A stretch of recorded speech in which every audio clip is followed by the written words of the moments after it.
She loved the water. She was a little fish. At 4 years old, The light was so bright, and you talk about aura and you talk about pureness. Sweet Tilly Roach is larger than life. Everything in that one little human, I used to call him a little human, it's just perfection. Tiffany Roach sits with her family days after losing her baby, gripping her little mermaid. She wanted to be a mermaid. That was one of the last things she said to me on the boat. 4th of July.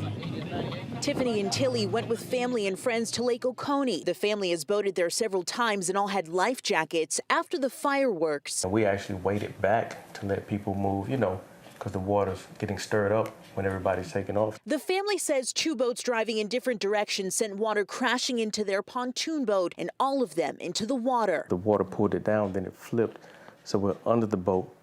So the baby got trapped under the boat. People around called 911 3 times and rushed to try and rescue them. I've just been haunted by her scream and then silence. I'm trying to get under the boat to get her. It took a pizza shop owner, who's a diver, 5 tries to find Tilly under the boat. She was rushed to the hospital, but didn't make it. I've been sleeping in her headband,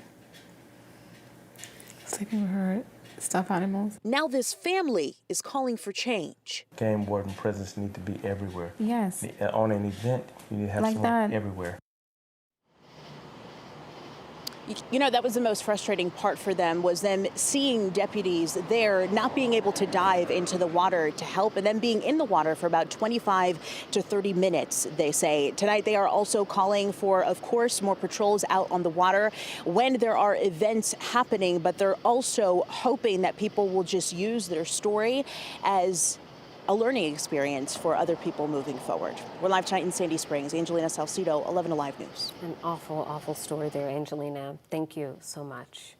We are reaching out to the Putnam County Sheriff's Office to see if an investigation into what happened that night is still ongoing.